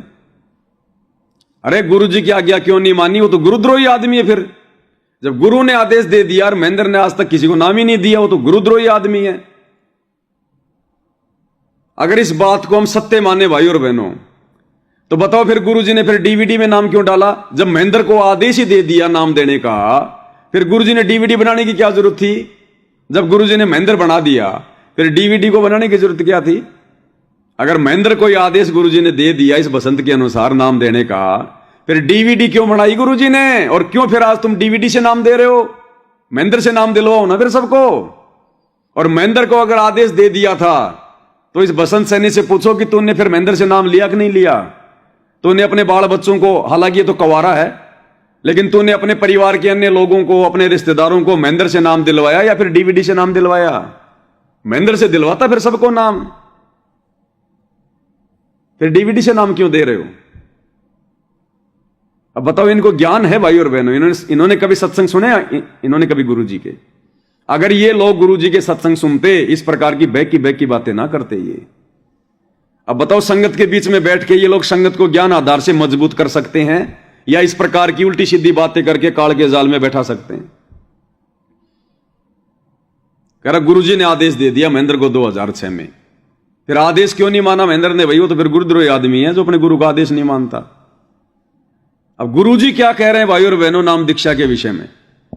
जानबूझ साची तजर करे झूठ जाने, ताकि संगत है प्रभु सोपन में भी ना दे। इसे नीच की वो गुरु बना बैठे, ऐसे प्रत्यक्ष प्रमाण दिखा दिए, ऐसा भगवान है, ये उसका विधान है, इस भक्ति से भगवान प्राप्ति होगी। ये वेदों में प्रमाण, ये गीता जी में प्रमाण, ये उन महापुरुषों की वाणी में प्रमाण जिन्होंने भगवान पाया है, ये मंत्र है। और इस मंत्र का अधिकारी इस पृथ्वी पर इस दास के अतिरिक्त कोई नहीं है। इसको अभिमान समझो चाहे तत्व ज्ञान समझो, ये आपकी अपनी सोच है। क्योंकि जिस समय परमेश्वर आए थे स्वयं 120 वर्ष या रह करके कलयुग में, उनके 64 लाख शिष्य थे, उनने किसी को उत्तराधिकारी नहीं बनाया कि अन्य को भी कह दू तू नाम दे दिया करे। इस नाम का देना कोई बालकों का खेल नहीं। एक अनमोल जीवन, मनुष्य जीवन के साथ खिलवाड़ करना, इनके जीवन को नष्ट करना मात्र है और अपने सिर पर भार धरना। तो परमात्मा स्वयं इनाम देते थे, उनको मालूम था कि नाम देने का अधिकारी यहाँ कोई नहीं हो सकता। वो इतने वजन को सहन नहीं कर सकते, इस सफर में वो सफल नहीं हो सकते। तो उस समय परमात्मा ने स्वयं ही 64 लाख शिष्यों को स्वयं ही उपदेश दिया था। और आज इस दास को, अपने वफादार कुत्ते को आपके लिए भौंकने के लिए, धनियों को जगाने के लिए अब फिर भेज दिया। अब बताओ भाई और बहनों, कौन सत्य कौन झूठा? बताओ, गुरुजी को झूठा कहें या फिर बसंत सैनी को झूठा कहें? बताओ भाई और बहनों। बाप गुरुजी ने तो 1994 से यही बात कही है कि मेरे बाद में इस पंथ में कोई भी शरीर रूप में गुरु नहीं होगा, कोई भी ये नाम देने का अधिकारी नहीं है। और ये टीवी के माध्यम से, एलईडी के माध्यम से, लैपटॉप के माध्यम से ही नाम दीक्षा दी जाएगी, मेरे इलेक्ट्रॉनिक शरीर से नाम दीक्षा दी जाएगी। और गुरुदेव ने कहा कि जब दास सतलोक जाएगा तो ये व्यवस्था जो है करके जाएगा, उसके बाद सार नाम सब कुछ सीडी से दिया जाएगा। स्पष्ट कर रखा गुरुदेव भगवान ने। अब बताओ हम किसकी बात को सत्य माने, कौन झूठा कौन सच्चा? ऐसे काल संगत को भ्रमित करवाता भाई और बहनों। अब परमात्मा क्या कह रहे हैं सीडी डीवीडी से नाम दीक्षा देने के विषय में, कि जब ये दास सतलोक जाएगा ऐसी व्यवस्था करके जाएगा। अब भक्ति तो ये दास कराएगा आपको भगवान की दी हुई। जो सौभाग्यशाली और अच्छी तरह ज्ञान को समझेंगे वो तो सतलोक चले जाएंगे। जो सौभाग्यशाली होंगे, ज्ञान को अच्छे से समझ जाएंगे, वो तो सतलोक चले जाएंगे, यानी गुरुजी के रहते सहते। उसके बाद में डीवीडी से नाम दीक्षा लेते रहो। अच्छी भक्ति करोगे तो मनुष्य जन्म मिलेंगे, नहीं तो फिर जैसी भक्ति करी है ऊपर देवताओं की पोस्ट मिल जाएगी। ये दिक्कत आओगी लास्ट के दिनों में, यानी हजारों वर्ष ये ज्ञान चलेगा, हजारों वर्ष ये साइंस की ये विद्या चलेगी, जो ये टीवी है और ये चिप है, मोबाइल है, इनके माध्यम से ये ज्ञान दिया जाएगा। दास तो चला जाएगा सतलोक, ये 5 तत्वों का शरीर छोड़कर, लेकिन ये इलेक्ट्रॉनिक शरीर रहेगा अभी दास का, ये नूरी शरीर रहेगा। टीवी पर चला करेगा, नाम दिया करेंगे, नाम चलेगा। ऐसे तो फिर सार नाम भी टीवी सीडी से दिया जाएगा। दास के जाने के बाद व्यवस्था की जाएगी। दास के जाने के बाद व्यवस्था की जाएगी, सार नाम भी टीवी से डीवीडी से दिया जाएगा। कभी नहीं कहा कि मेरा भाई देगा, मेरा बेटा दिया करेगा, मेरा भाई महेंद्र दिया करेगा, या मैंने मेरे भाई को आदेश दे दिया। गुरुजी कोई काम छुप के करेंगे क्या? अगर महेंद्र को आदेश दे दिया होता तो परमात्मा फिर सारी संगत को बोल देते, कोई दिक्कत ही नहीं होती आज गुरुजी को। और ना हम कोई उंगली उठाते कि भाई गुरुजी ने कह रखा कि मेरा भाई नाम देगा। तो ये कहां से ज्ञान ले आया ये बसंत सैनी भाई और बहनों? ये कहां से अमृत वचन ले आया ढूंढ के? ये 2006 में गुरुजी ने महेंद्र को नाम देने का आदेश दे दिया। ये इनका मनमुखी आचरण, मनमुखी इनका रवैया। तो उसके बाद भाई और बहनों, दास उत्तराखंड में रहने लग गया। 1 साल तक मैंने खूब दही बड़े बेचे वहाँ पर। वहीं पे मेरे जो शरीर के जो पिताजी थे श्रीमान ओम प्रकाश यादव जी, 2 बार उनको नाम दीक्षा दिलवाई, मैं आश्रम में ले गया, लेकिन शराब पीने की आदत ज़्यादा थी, वो मर्यादा खंडित कर गए। लास्ट में फिर हालत ख़राब हो गई तो फिर वो मेरे पास ही आ गए। 2-3 साल मैंने, मालिक ने अच्छी सेवा करवाई बच्चों से, मैं तो अपना काम धंधे में सेवा में बिजी रहता था, घर वाले सेवा किया करते थे। फिर वहीं उनका शरीर छूट गया था और वहीं फिर दास एक पिकअप गाड़ी लेके आया। वो चारपाई जिस पर वो लेटा करते थे, उस चारपाई को उठा के, मैं था, बड़े वाला लड़का था और एक भगत वहाँ मेरे संपर्क में था, तीनों भगत उठा के चारपाई को उस पिकअप गाड़ी में रख के ऋषिकेश ले गए। वहाँ पर 5 क्विंटल ली हमने 3500 रुपये की लकड़ियाँ, चिता वता बनवाई, चिता बनाने वाले को 500 रुपये दिए और गंगा नदी में वहीं पर उनका राम नाम सत्य दाह संस्कार कर दिया गया। 1 साल बाद रिश्तेदारों को पता चला कि हमारे फूफा जी मर गए, हमारे मामा जी मर गए। किसी को नहीं बताया मैंने, क्या फालतू में ड्रामा। अब जो भगत वहां मेरे संपर्क में था, एक प्रदीप नाम का भगत, वो तो वहीं का था, गढ़वाल का, उत्तराखंड का रहने वाला था। वो पहले वो संजय के संपर्क में था, फिर वो साध संगति से जुड़ गया था।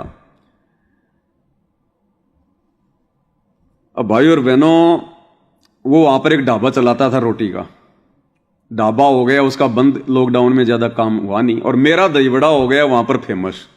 मेरा दही बड़ा खाने लोग ऋषिकेश से, उत्तराखंड से, और वहां पर जो घूमने की जगह है वहां पास में ही, क्या नाम है उसका, मसूरी जहां मैं रहता था वहां से केवल 60 किलोमीटर दूर थी। लेकिन मैं कभी नहीं गया मसूरी, ना कभी अपने बच्चों को ले गया, कभी नहीं, हमारे दिमाग में नहीं आई कभी कि हम कभी घूम के आए। तो मसूरी तक के लोग आते थे मेरे पास में दही बड़ा खाने स्पेशल, और पैक करवा के लेके जाया करते थे। और परमात्मा ने वो धंधा भी उस समय बहुत बढ़िया चलाया। महीने का खर्चा फिर्चा काट के 1 लाख रुपया मेरी बचत होती थी, जबकि 20-25 हजार रुपये मेरे घर का खर्चा था, किराए का मकान, सारा सब कुछ। जिन जिन से मैंने उधार लिए थे परमात्मा ने ज्यादातर सबके चुकती करवा दिए थे 1 साल में। अब वहां वो जो वो प्रदीप भगत था उसका ढाबा हो गया बंद, और मैंने कहा कि भगत जी तू भी एक टेम्पू बनवा ले मेरी तरह, और दही बड़े बनाने सिखा दूंगा तेरे को, बिरयानी बनाने सिखा दूंगा, तो भी बेच ले। तो उसने 75,000 रुपये में एक पुराना टेम्पू लिया, 30-40 हजार रुपये की पीछे बॉडी बनवाई ऋषिकेश से, और मैंने उसके टेम्पो के चारों तरफ पोस्टर बनवा के सतगुरु दही बड़ा दही पतासी लिख के और उसको बता दिया कि ऐसे बनता है। और मेरे बराबर में मैंने उसकी गाड़ी लगवा दी, क्योंकि मेरे मन में कोई दोष नहीं था भाई और बहनों, मेरे बराबर में मैंने गाड़ी लगवा दी। लेकिन लोग तो मेरे पास आते थे दही बड़ा खाने के लिए, अब वो इतने अच्छे नहीं बना पाता था, और फिर उसका व्यवहार भी ठीक नहीं था, वो बिल्कुल आमने सामने हो जाता था। तो कई बार तो पिटते पिटते बचा वहां लोगों से। और भी लोग लगाते थे, कोई चावल की गाड़ी, कोई कहीं की, तो मेरे कहते भगत जी यार इनको समझाओ, कोई न कोई इसको पीट के चला जाएगा। मैंने कहा भाई मैं क्या समझाऊं भाई। अब पता नहीं उस भगत के मन में दोष आया या क्या था, राम जाने। अब उसने सोचा कि ये पवनदास रहेगा तो तेरा दही बड़ा तो बिकेगा नहीं यहां पर। तो फिर उसने भाई और बहनों वापस मैनेजमेंट की तरफ उसने रुख कर लिया, और फिर वो मेरे विरोध में आ गया। अब मैंने सोचा पवनदास भाड़ में गया दही बड़ा, 1 साल तक तूने काम जमाया, बढ़िया धंधा चल रहा था, और अब यहां से तू निकल ले, नहीं तो अब ये भगत तेरे को पिटवा देगा कोई ना कोई दिन। तो ये सोचकर भाई और बहनों फिर मैंने वहां से उस भगत को बिना बताए, और मैंने वहां से जोली ग्रांट से मकान खाली किया। लॉकडाउन का समय था, बड़ी मुश्किल से वहां ही दूसरा मकान मिला पास में। 2-4 महीने उस मकान में रहा। फिर सोचा कि यहां रहेंगे तो भगत को तो पता चलेगा, क्योंकि गाड़ी तो लगेगी, फिर जो दही बड़ा खाने आएंगे वो कभी न कभी तो इसको बताएंगे कि वो तेरा भाई वहां लगाता है, तेरा भगत। तो फिर मैं आ गया वहां से हरिद्वार में मैंने 6-7 हजार रुपये का 2nd मंजिल पे एक मकान लिया। ये जो है ना, ये श्री राम शर्मा वाले, जो श्री राम शर्मा वाले हरिद्वार में है, इनके जस्ट पास में मैंने वहाँ, जो इनका आश्रम है वहाँ पर बहुत बड़ा, वहाँ मैंने मकान ले लिया किराए पर। और हरिद्वार में मैंने रबड़ी कुल्फी का और दही बड़े का काम शुरू किया। और तकरीबन मैं 7-8 महीने या साल भर तक मैं वहाँ रहा। उससे पहले जयपुर में मेरी पिटाई हो चुकी थी, वो बात मैं थोड़ी भूल गया था। वीडियो मैंने आपको कई बार दिखाया। जयपुर में ये बसंत सैनी और इसके साथ में 8-10 जो गुंडे लोग थे वो एक गाड़ी में भर के आए और जयपुर में ये लोग मेरी पिटाई करके गए थे इसी बरवाला कांड वाली इस पुस्तक को लेकर कि तो ये पुस्तक क्यों बेच रहा है, चल हम तेरे को गुरुजी से मिला देते हैं। मैंने कहा नहीं मिलना भैया, आएंगे तब मिल लेंगे, और पहले खूब मिल लिए, अब तो सेवा करेंगे। तो फिर ये लोग धोखे से मेरे को जानवरों की तरह मार के गए थे। वीडियो मैंने आपको कई बार दिखाया भाई और बहनों, वो पिटाई वाला। शायद अब होगा तो मैं आपको हल्का सा दिखाऊंगा, नहीं तो आप जी कई बार देख चुके हो उस वीडियो को।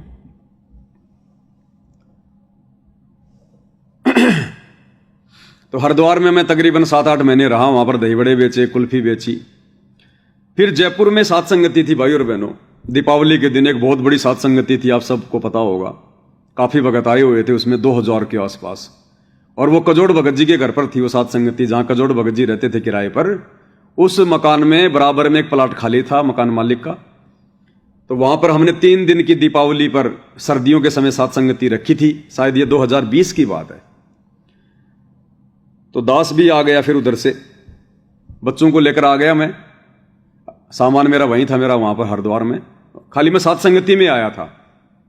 आ गया तो 3 दिन सात संगति चली। राजस्थान के अजमेर से, किशनगढ़ से रामदेव भगत जी भी आए हुए थे।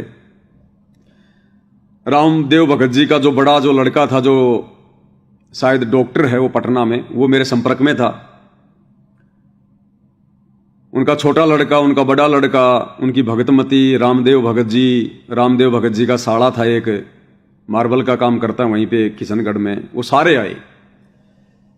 और आपस में इन्होंने बैठकर एक सलाह करी कि पवन जी को हम अपने साथ ले चलते हैं किशनगढ़ में, वहां इनको कोई दिक्कत नहीं आने देंगे, कुछ नहीं करेंगे मैनेजमेंट वाले, क्योंकि उनका फौजी दिमाग था।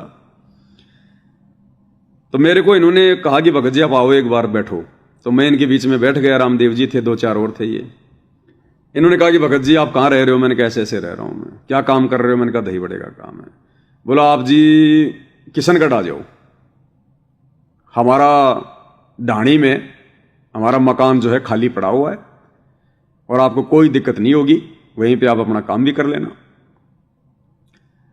अब मैंने सोचा भाई ठीक, अपने भगत भाई हैं, अगर बुला रहे हैं तो ठीक है, क्या दिक्कत है। तो ये सोचकर फिर मैंने फाइनल कर दिया। एक बार उनके साथ आके मैं उनका मकान देख गया, उनके गांव में ढाणी में।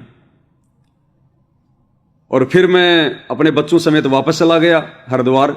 वहां से फिर मैंने 21,000 रुपये में मैंने गाड़ी बुक करी, एक बड़ा ट्रक, और सारा सामान मैंने उसमें डलवाया, बच्चों को बैठाया, और मैं अपना टेम्पू लेके, टेम्पू मैंने वहीं बेच दिया था। फिर टेम्पू मैंने 60,000 रुपये में वहीं मैंने बेच दिया था हरिद्वार में, और सारा सामान डाल के बच्चों को लेके फिर मैं सीधा अजमेर के किशनगढ़ में आ गया, रामदेव भगत जी के घर पर।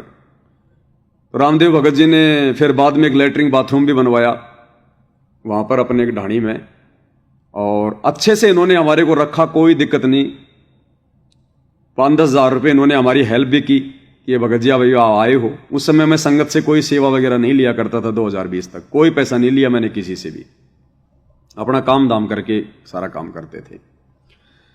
तो 5-10 हज़ार रुपये इन्होंने दिए कि भाई रख लो, इमरजेंसी में काम आ जाएंगे। और हर प्रकार से उनकी जो भक्तमती है, बहुत ही मतलब मददगार स्त्री है, बहुत अच्छा बोलना चलना, बहुत बढ़िया। उनके लड़के ने भी मेरी 1 लाख रुपए की मदद की थी, क्योंकि अपने जो रणजीत भगत जी हैं, जिनसे मेरठ वाले ओमपाल जी को मैंने 4 लाख रुपए दिलवाए थे, फिर ओमपाल जी ने वो 4 लाख रुपए दिए नहीं, उल्टा मारने की धमकी देने लगे। तो फिर वो पैसा मेरे को देना पड़ा, काम उन्होंने लिया, अब देना मेरे को पड़ गया, क्योंकि मैं बीच में पड़ गया था। रणजीत भगत जी फिर मेरे पीछे लग गए, बोले मैं क्या जानूं उसको, तूने कहा तब दिए मैंने। अब वो मेरे को बहुत दुखी करने लग गए, जहां भी सात संगति में जाऊं रामचंद्र उसको वहीं भेज दे। वो रामचंद्र जी के संपर्क में आ गए रणजीत भगत जी। अब जहां भी मैं सात संगति में जाऊं वहीं वो आ जाए, वो दिक्कत में हो गई, ये तो आज से टेंशन हो गई। ऐसे फिर जोधपुर में सात संगति थी सुजाराम भगत जी के घर पर, वहां हम सभी गए हुए थे, मैं कजोड़दास जी सब गए हुए थे। उस समय कजोड़दास जी फिर संपर्क में आ लिए थे। तो वहां सात संगति थी 2 दिन की, वहां पे रणजीत भगत जी आ गए। इधर से ये रामदेव भगत जी, उनका जो बेटा था बड़ा वाला बिहार से, वो भी आया हुआ था, और मैं किशनगढ़ आ गया था उस समय। तो रामदेव भगत जी की गाड़ी में बैठकर हम सब गए थे। उस समय तक हमने गाड़ी नहीं ली थी, तो उस गाड़ी में बैठ के हम सब वहां चले गए। वहां रणजीत भगत जी आ गए, भंडारा वंडारा कराया, फिर आपस में मिल बैठ के बातें हुई। तो डिस्कस ये हुआ कि ये पवन दास हर महीने तेरे को 10,000 रुपये देगा, हर महीने तेरे को 10,000 रुपये देगा। एग्रीमेंट हो गया, बात पक्की हो गई। तो रामदेव भगत जी का लड़का 1 लाख रुपये लेके आया था। बोला भगत जी आप ये सेवा है। मैं वह सेवा के रूप में दो, देख मैं लूंगा नहीं, उधार दे तो दे दे। बोला ठीक है। मैंने उधार 1 लाख रुपये लिए और मैंने वो 1 लाख रुपये उसको दे दिए वहां पर, रणजीत भगत जी को 50,000 या शायद 1 लाख रुपये शुरू में दिए थे मैंने, और बाकी मैंने कहा भगत जी यार महीने एग्रीमेंट हो गया, 10,000 रुपये आपके खाते में डाल दूंगा। बोला ठीक है। ऐसे कर करके और अभी मुश्किल से साल भर पहले उनका हिसाब पूरा हो गया, रणजीत भगत जी का हिसाब हो गया पूरा। अब भाई और बहनों, दास सात संगति में वहां रहा किशनगढ़ में, 2-4 छोटी मोटी सात संगतियां हुई। उसके बाद मुझे तो पता भी नहीं चला भाई और बहनों किस बात को लेकर रामदेव भगत जी मेरे से खफा हो गए, नाराज रहने लगे। पता नहीं क्या बात थी, मैंने उनकी कोई बात नहीं मानी या क्या था, कुछ ऐसा मैटर था, मुझे पूरा ध्यान नहीं है। उनका बड़ा जो लड़का था वो भी मेरे खिलाफ हो गया, और बड़े लड़के ने सोचा कि अब मैं 1 लाख रुपए कैसे निकालूं। तो उन्होंने झूठ बोला और कहा कि भगत जी मुझे मेरे लड़के की फीस भरनी है और मुझे आप 70,000 रुपए आप किसी भी प्रकार से एक बार आप मुझे मतलब उधार दो, आपको मैं 15 से 20 दिन में वापस लौटा दूंगा मेरे तनख्वाह मिलते ही। तो मेरे मन में तो कुछ था ही नहीं ऐसा। तो मैंने जो है कजोड़ भगत जी से लिए मैंने पैसे कि भगत जी ऐसे ऐसे उसको देने हैं, बाद में मैं आपको दे दूंगा। तो कजोड़ भगत जी ने मुझे शायद पता नहीं 50,000 रुपये 70,000 रुपये ऐसे कुछ दिए, कुछ मेरे पास थे। तो 1 लाख रुपए मैंने उसके लड़के को दे दिए। मुझे नहीं पता कि उसके मन में दोष आ गया था, ये लोग मेरे को यहां से निकालना चाह रहे थे, मेरे मन में नहीं था। हाँ वो बात ये थी भाई और बहनों, सात संगति थी बहुत बड़ी किशनगढ़ में। हमने परमिशन वगैरह भी ली थी थाने से, लेकिन फिर ये मैनेजमेंट वाले आ गए सारे, राजस्थान के स्टेट कोऑर्डिनेटर OLD सारे आ गए, गंगानगर वाले पवन OTB वाला ये सारे आ गए, सारी बीमारी इकट्ठी हो गई। हम लोगों ने बूंदिया बांदिया बना लिए रामदेव भगत जी के घर पे, वीडियो डालने शुरू कर दिए कि भाई उनके खेत में है, बड़ी सात संगति है। नेपाल तक के भाइयों ने अपनी टिकट करवा ली थी। अब डायरेक्ट ये लोग SP के पास गए और इन्होंने सात संगति कैंसिल करवा दी कि साहब ये लोग गुरुद्रोही हैं, हमारे गुरुजी का आदेश है, पता नहीं क्या क्या दिखाया उसको पुलिस वाले को, बड़ा अधिकारी था। पुलिस वाले का फोन आया रामदेव जी के पास में कि आप लोग आओ। रामदेव जी मेरे को लेकर वहां गए, DC ऑफिस या कहाँ गए, SP था या क्या था। वहां देखा तो ये सारे मैनेजमेंट वाले खड़े, सत्साई भी नहीं किया ढंग से इन्होंने हमारे से। और वहां जाकर अंदर बातचीत हुई तो फिर उसने कैंसिल कर दी कि नहीं नहीं मैं पहले इसकी जांच करूंगा, ये क्या है क्या नहीं है, अभी सात संगति नहीं होगी तुम्हारी ये वो। अब हम क्या कर सकते थे भाई। तो हमने कहा कि साहब देखो बहुत सारे लोग रास्ते में हैं, अब ठीक हम ज्यादा लोगों को तो नहीं कहेंगे, लेकिन जो लोग आ रहे हैं कम से कम उनको तो अब वापस थोड़े कहेंगे। तो बोला ठीक है, जो आए उनको खाना वाना खिला के वापस निकाल देना। तो ऐसा करके और कुछ एक भगत भाई आए 60-70, उनको खाना वाना खिला के इस प्रकार से हमने किया। अब तीसरे दिन भाई और बहनों फिर आ गई पुलिस, मैनेजमेंट वाले फिर आ गए लेकर पुलिस की, ये तो सात संगतियां कर रहे हैं, अभी तक इन्होंने मामला समाप्त नहीं किया। अब जब पुलिस आई उस समय आरती चल रही थी, दास भोग की आरती कर रहा था माइक में। तो पुलिस वाले बोले ये क्यों पवन, हाँ बोले यही है। उस समय तो वो चले गए और बाद में मैनेजमेंट वाले थाने में पहुंच गए। तो थाने से फोन आया कि भाई इस पवन दास को लेके आओ। अब मैंने सोचा कि भाई मामला बिगड़ सकता है, ये मैनेजमेंट वाले आए हुए हैं और तेरे को पकड़ के अंदर कर देंगे, सेवा रुक जाएगी। उस समय हमने वो गाड़ी भी निकलवा ली थी, वो टाटा सफारी। तो मैं और कजोड़ भगत जी दोनों गाड़ी में गए हुए थे, या कजोड़ जी और नाथू जी शायद अपनी मोटरसाइकिल लेकर गए हुए थे।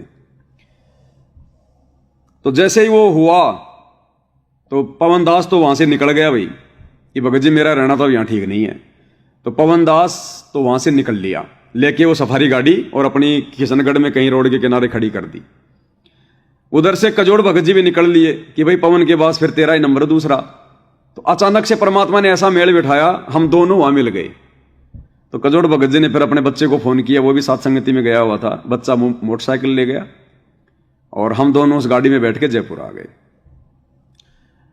अब उधर से फोन आवे मेरे पास में थानेदार का, उसका कहाँ हो तुम, आ क्यों नहीं रहे। मैंने कहा साहब मैं तो जयपुर आ गया। अब फिर रामदेव भगत जी का फोन आया, तुम क्यों नहीं आ रहे, क्या है, क्योंकि वो रामदेव पे दबाव बना दिया उन्होंने पुलिस वालों ने। तो हम जयपुर पहुंच गए। इस बात को लेकर वो रामदेव भगत जी नाराज हो गए और बहुत सारे भगत कह रहे थे भाई भंडारा भी ढंग से नहीं होने दिया वहां भक्तों का, और बेचारों को रात को निकाल दिया गया। कोई बात नहीं। 2-4 दिन बाद फिर मैं वापस किशनगढ़ गया। कुछ नेपाल के भाई बहन आए हुए थे, हमारे सेवाराम भगत जी भी थे छत्तीसगढ़ से, झारखंड से, कहाँ से हैं वो भी आए हुए थे, करीबन 40-50 भक्तों को लेकर। और मैं तो उनकी ढाणी में रामदेव भगत जी के घर पर उन भक्तों के साथ में, और कुछ भगत यहाँ रामदेव भगत जी के यहाँ रह गए, जिनमें नाथू जी कई भगत थे। अब रामदेव भगत जी तो अपने घर पर जलेबी बना बना के खा रहे हैं, खीर बना बना के खा रहे हैं, और उधर भक्तों के पास में भी नहीं भेज रहे। जबकि होना यह चाहिए था कि अगर खीर जलेबी बनी थी तो 5 किलोमीटर दूर उनकी ढाणी थी जहां पर मैं रहता था, जहां बहुत सारे भगत थे, तो सबके लिए बनानी चाहिए थी।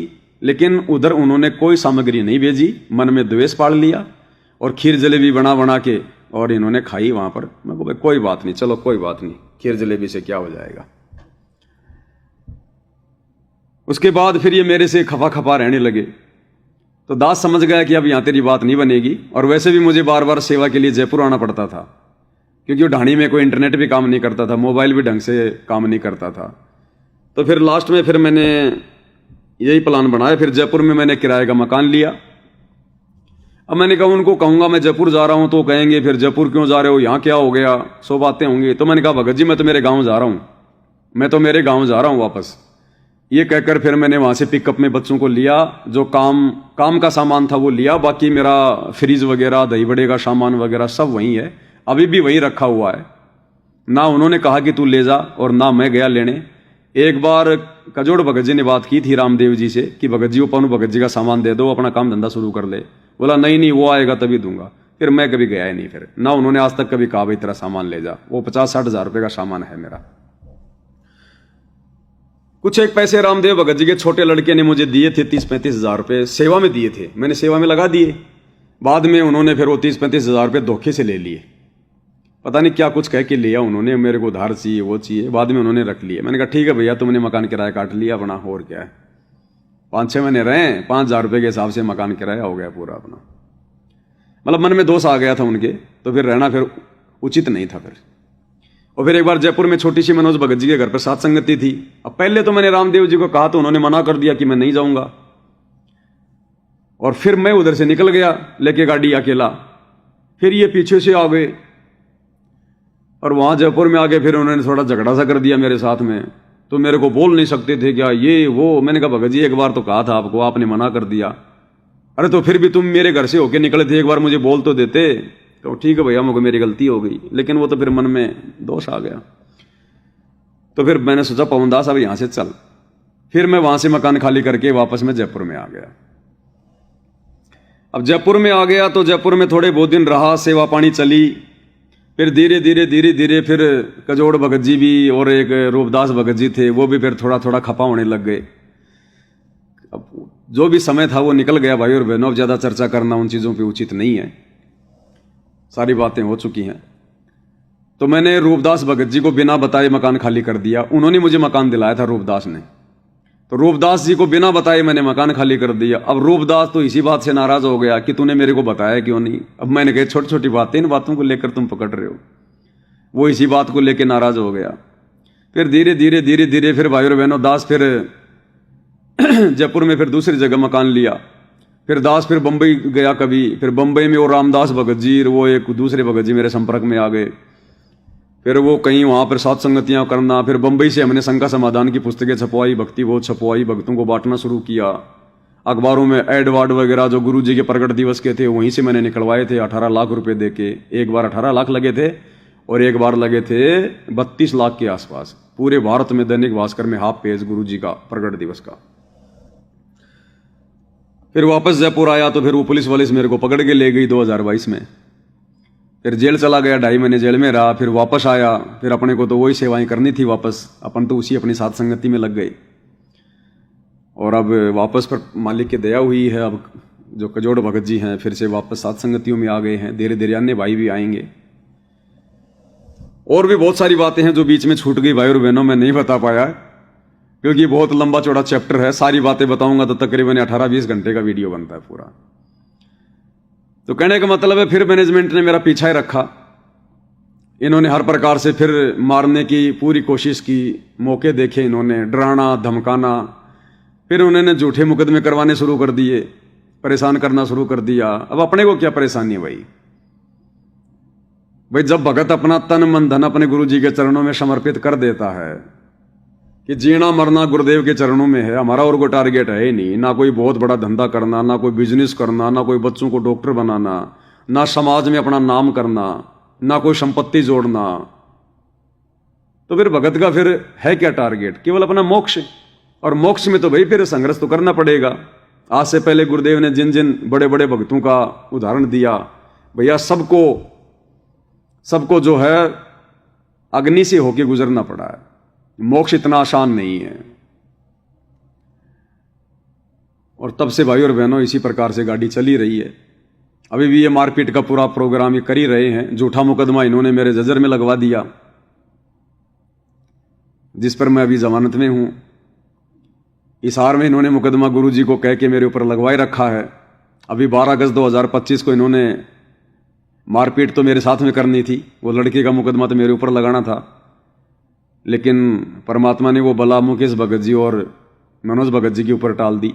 उनकी भी परमात्मा ने परीक्षा ले ली, उनकी भी परमात्मा ने दृढ़ता को देख लिया कि ये कितने क्या दृढ़ हैं। बात करते हैं मंसूर की और यहां देखते हैं जगह 10-15 धक्के मुक्के में क्या होता है। उन्होंने अपने कर्म फोड़ लिए जिन लोगों ने ऐसी घटिया हरकत की। और आगे क्या क्या होगा भाई और बहनों कोई भरोसा नहीं है। ये तो अब परमात्मा के चरणों में शीश समर्पित कर दिया है। सिर साटे की भक्ति है और कछु नहीं बात, सिर के साटे पाइए अवगत अलखनाथ। और बहुत लंबी चौड़ी कहानी है भाई और बहनों। कुछ बातें मैं प्राइवेसी के तौर पे भी नहीं बता पाता हूं, क्योंकि कुछ बातों का खुलासा फिर बाद में होगा जब सब भगत भाई बहन एक हो जाएंगे, गुरुजी आ जाएंगे, उस समय फिर कुछ बातों का खुलासा होगा।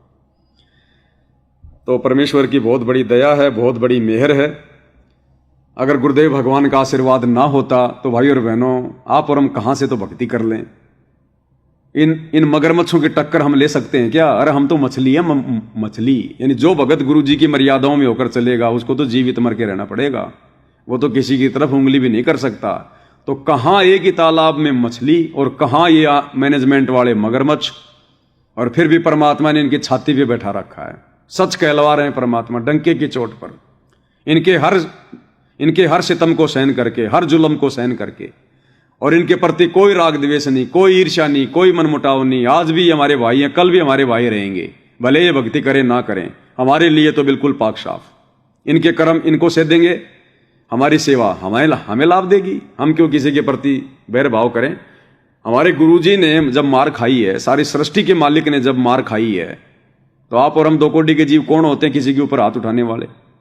तो हम तो अपने गुरुजी के वचन पे चलेंगे, मर्यादाओं में चलेंगे, भक्ति भाव से चलेंगे। भाई हमने तो मोक्ष प्राप्त करना है, और गुरु तो परीक्षा लेगा भैया, हर प्रकार से तोड़ तोड़ के देखेगा। जलाऊं भी, तपाऊं भी, चिमटे से खाल उतारूं, फिर भी जो ले नाम हमारा उसको पार उतारूं। कबीर का मार्ग कठिन है, नहीं कायर का काम, इस पर चले कोई शूरमा, ये 8वां पहर संग्राम। तो इतना आसान थोड़ी है। इसलिए तो गरीबदास जी कहते हैं, सूली ऊपर सेज सुनो रे झुमकरा। ये खांडे की भक्ति है, खांडे की धार है ये। तो भाई और बहनों, गुरुदेव भगवान की रजा रहेगी, उनका आशीर्वाद रहेगा, और उनकी रजा आशीर्वाद तब तक ही रहेगा जब तक हम उनकी मर्यादाओं में रहेंगे। तब तक तो भाई और बहनों कोई बाढ़ भी वाका कर नहीं सकता, ये कालबली भी आके कुछ नहीं बिगाड़ सकता, क्योंकि परमात्मा कहते हैं बच्चों अब तुम्हारे ऊपर काल का विधान लागू नहीं है। अब तुम परमात्मा की शरण में हो, काल का विधान लागू नहीं है अगर आजीवन मर्यादा में रहोगे। और जिस प्रकार से साथ संगति से जुड़े हुए भाई बहन गुरु को परमेश्वर मानकर हर प्रकार से उनको रिझाने का प्रयास कर रहे हैं, सत भक्ति कर रहे हैं, सत्य मिशन पर चल रहे हैं, तो भाई हमें इतना तो विश्वास है कि परमात्मा बाल विवाह का नहीं होने देगा। और फिर भी मान लो हमारे कोई पिछले कर्म संस्कार ज्यादा बिगड़े हुए हैं, थोड़ी बहुत कोई टूट फूट भी हो जाए, तो कोई बड़ी बात नहीं भाई और बहनों। ये जो मंत्र गुरुदेव भगवान ने दिए हैं, ये तो अगर जीभ भी काट दी जाए तो भी मंत्र आसानी से कर सकते हैं हम। मानसिक जाप मन ही मन में, ऐसी भक्ति दे दी भगवान ने। ना हाथ की जरूरत, ना पैर की जरूरत, ना जीभ की जरूरत है, हम वैसे भी मन ही मन में भक्ति कर सकते हैं। तो बताओ फिर भाई बहनों, थोड़ा बहुत कुछ अगर हो भी गया तो वो भी हमारे कोई संस्कार का ही होगा। परमात्मा ने सूली की सजा कोई कांटे में टाली होगी। तो हर स्थिति में हमने अपने आप को दोषी समझना, और हम हैं भी दोषी, भगवान तो हम दोषियों को फिर भी माफ़ करके समझाने आए हैं, लेने आए हैं। तो हमने यहाँ कितने कर्म फोड़ लिए इस बीच में, फिर भी परमात्मा देखो हमें कितना संभाल रहा है। तो ये उनकी दयालुता है, उनकी समर्थता है ये। इसलिए हम चाहे कितने बड़े भगत हैं, कितनी भक्ति कर रहे हैं, कितनी मर्यादा अपने आप में, फिर भी अगर कोई ठूठा हो जाए, कोई समस्या परेशानी आ जाए, तो वो कर्म कोई ना कोई अपना ही खराब है, परमात्मा के ऊपर इल्जाम नहीं लगाया जा सकता।